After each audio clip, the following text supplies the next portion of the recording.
Hi guys, आज हम पढ़ेंगे vapour pressure of a solution और राउल्ट्स लॉ। तो सॉल्यूशन जैसे जानते हैं सभी, यह होमोजेनियस मिक्सचर है। तो मैं यह मिक्सचर दो कंपोनेंट का लूंगा। तो दो कंपोनेंट के मिक्सचर को बाइनरी सॉल्यूशन कहते हैं। अब कंडीशन, ये दोनों भी कंपोनेंट लिक्विड रहेंगे, लिक्विड इन लिक्विड, मतलब सोल्यूट भी लिक्विड और सॉल्वेंट भी लिक्विड। कंडीशन नंबर 2, दोनों भी वोलेटाइल रहेंगे, मतलब दे कैन रेडिली इवापोरेट। अब इन दोनों लिक्विड को हम नाम दे देते हैं। एक लिक्विड का नाम रख लेते हैं A1 और दूसरे लिक्विड का नाम रख लेते हैं A2।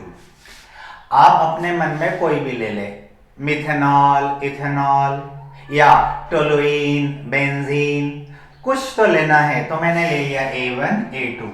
ये दो वोलेटाइल लिक्विड है, इन दोनों को हम मिक्स करेंगे तो हमें बाइनरी सॉल्यूशन मिलेगा, लिक्विड इन लिक्विड। इसका हम वेपर प्रेशर देखेंगे। उसके पहले हम क्या करते हैं, इन दोनों प्योर लिक्विड का इंडिविजुअल प्रेशर निकाल लेते हैं। कैसे निकालेंगे? ये A1 लिक्विड को एक क्लोज्ड कंटेनर में ले लो, क्लोज्ड इवैक्यूएटेड कंटेनर में ले लो। ठीक है, क्लोज रहना जरूरी है। अब ये जो आप देख रहे हैं, ये A1 लिक्विड है। अब ये वोलेटाइल है तो ये इवापोरेट होगा, मतलब इसके जो मॉलिक्यूल है ये वेपराइज होंगे। तो प्रोसेस को कहते हैं इवापोरेशन। अब ये लिक्विड मॉलिक्यूल वेपर फेज में आ जाएंगे। अब ये मॉलिक्यूल एट रैंडम मूव करेंगे। The moment they strike on the surface of liquid, वो कंडेंस हो जाएंगे। अब यहाँ पे धीरे धीरे दोनों का रेट सेम हो जाएगा, इक्विलिब्रियम आ जाएगा। उस इक्विलिब्रियम पे जो वेपर प्रेशर रहेगा, pressure exerted by the vapour on the surface of liquid, मान के चलो ये मैंने ले लिया P01। P01 is vapour pressure of pure liquid A1। ठीक, अब इसको निकाल दो, हटो, आ जाओ। अब दूसरा लिक्विड ले लो A2, सेम प्रोसीजर, फिर से इक्विलिब्रियम। एट इक्विलिब्रियम ये जो वेपर मॉलिक्यूल से जो प्रेशर एक्सर्ट करेंगे वो नोट कर लो, दैट इज कॉल्ड P02, मतलब vapour pressure of pure liquid A2। तो सॉल्यूशन बनाने के पहले दोनों individual volatile liquid A1, A2 का हमने वेपर प्रेशर नोट कर लिया। अब हम मिक्सचर बनाएंगे। तो मिक्सचर बनाने के लिए आपको थोड़ा थोड़ा दोनों लेना पड़ेगा, तो आप ले लीजिए। तो अब इसमें मैं मिक्स करने जा रहा हूं। I am going to mix. ठीक है, ये जो ब्लैक कलर का है ये मान के चलो A1, ये A1 ले लो। ठीक है, A1 लिक्विड। अब इसमें ये जो रेड कलर का है ये मान के चलो A2 लिक्विड। अब मैंने कुछ तो A1 ले लिया और कुछ A2 ले लिया। तो कुछ यानी कितना, कुछ तो मास होगा भाई, है ना? कुछ भी 100 ग्राम, 200 ग्राम, 10 ग्राम, 20 ग्राम, तो जो आपके मन में ले लो। तो मैं ले लेता हूं ये आपका A2, ये दोनों का मिक्सचर होमोजेनियस मिक्सचर को सॉल्यूशन कहते हैं। ठीक है। अब मैं मान के चलो मैंने A1 ले लिया W1 ग्राम और A2 ले लिया W2 ग्राम।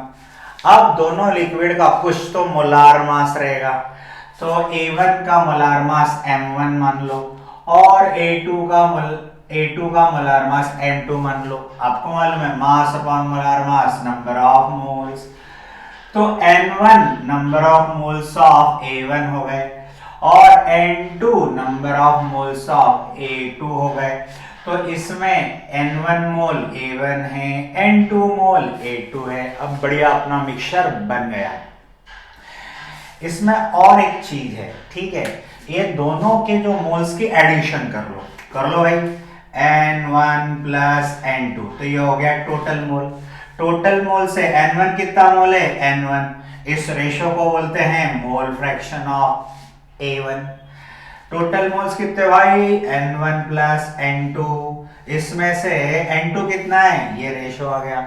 इसे क्या कहते हैं? Mole fraction of A2।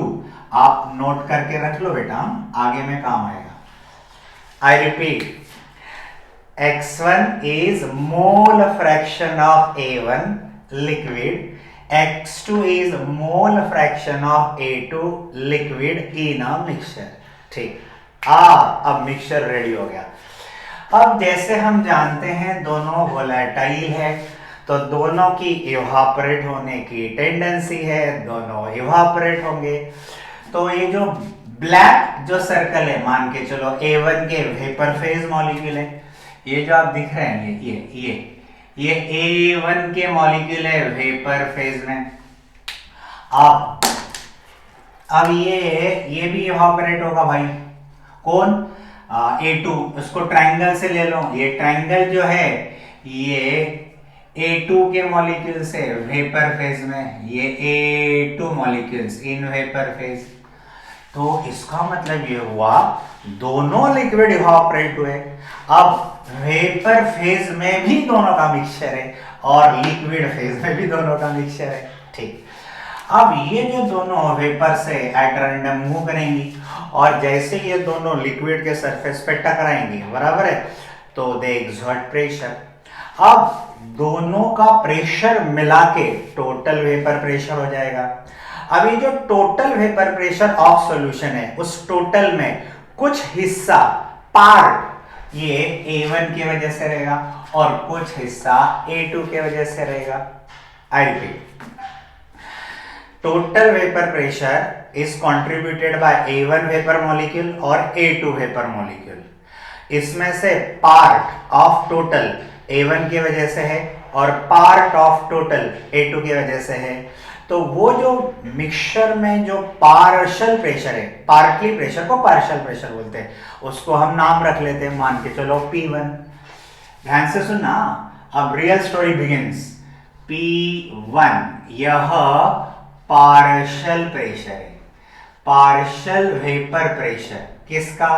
Of A1। कहां? इन मिक्सचर, मतलब सॉल्यूशन। मिक्सचर में A1 का वेपर प्रेशर, तो पार्शियल वेपर प्रेशर कहलाया। अब P2 क्या है भाई? पार्शियल वेपर प्रेशर किसका? Of A2। कहां पे? मिक्सचर में।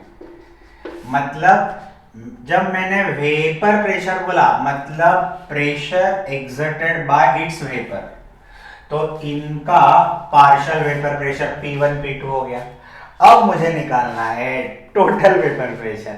तो Dalton's law of partial pressure कहता है, ध्यान से सुनो, Dalton's law of partial pressure कहता है कि अगर मिक्सचर में एक से ज्यादा गैसेस है, एक से ज्यादा वेपर्स है, बराबर है, तो उनका जो टोटल वेपर प्रेशर रहेगा, ये total vapour pressure of solution containing volatile liquid is equal to sum of addition of partial vapor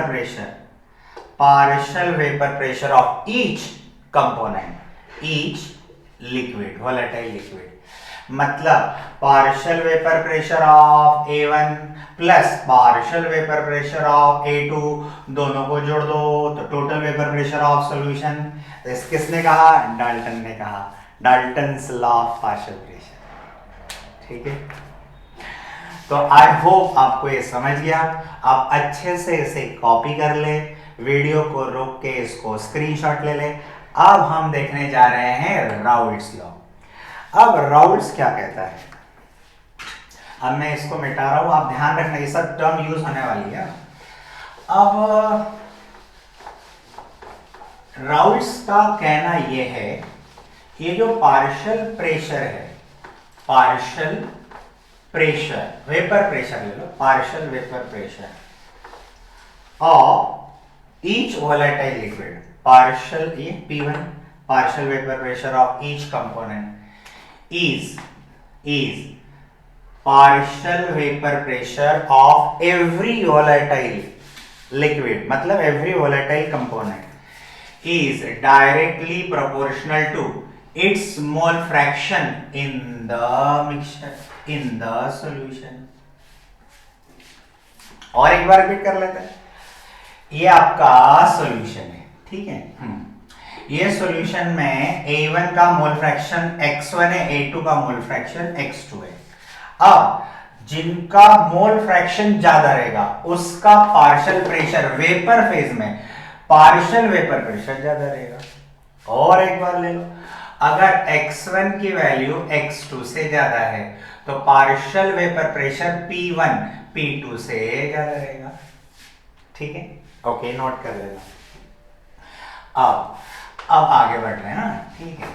next इसी तरह P2 का भी रहेगा. इसी तरह accordingly partial vapour pressure of P2 in the mixture is directly proportional to its mole fraction in the solution. अब introducing proportionality constant, तो यह मान के चलो K आ गया, K इंटू x1. अब ध्यान से सुनना. अब यहां पे मोल फ्रैक्शन x1 और x2 बाइनरी के लिए रहता है x1 plus x2 is equal to 1. कितने भी कंपोनेंट हो, सभी के मोल फ्रैक्शन की एडिशन हमेशा 1 रहती है. ठीक है. अब मान के चलो मैंने इसमें से A2 हटा दिया तो mole fraction due to A2 0 हो गया. तो x2 मान के चलो 0 हो गया, 0. तो x1 हो जाएगा 1. तो जब मैं x1 की वैल्यू 1 लेता हूं, तो ये जो पार्शियल प्रेशर है ये हो जाएगा vapour pressure of its pure component. तो K की वैल्यू हो जाएगी इंटू 1. तो K की वैल्यू हो जाएगी P01. तो इसको ऊपर में डाल दो. तो ये हो जाएगा P1 partial vapour pressure of A1 liquid in the mixture is equal to, इसकी वैल्यू यहाँ पे डाल दो, P01 इंटू x1 आ गया. This is called Raoult's law. आप ये कह लो, आप चाहो तो ये बोल लो, या आप यह चाहो तो ये बोल लो. हाँ, आप ऐसे महाराष्ट्र स्टेट बोर्ड के बुक में ऐसा लिखा हुआ है. देखो कैसा लिखा है. Partial vapour pressure of each volatile component is equal to product of vapor pressure of same component in pure state and its mole fraction in the solution. इसी तरह ये आ जाएगा. इसी तरह इसका भी आ जाएगा भाई का. P2 partial pressure of A2 liquid in the mixture is equal to product of vapor pressure of same component in its pure state and its mole fraction in the solution. इन दोनों को ऐड कर दो तो ये हो जाएगा total vapour pressure of solution. P1 को add कर दो P01 x1 प्लस P2 को ऐड कर दो P02 x2. इस पे सिंपल न्यूमेरिकल्स रहेंगे. दिस इज कॉल्ड, ये भी राउल्स लॉ है, ये भी राउल्स लॉ है, ये भी राउल्स लॉ है. ये दोनों को ऐड कर दिया तो डाल्टन्स लॉ. ठीक है दोस्तों, ओके बाय.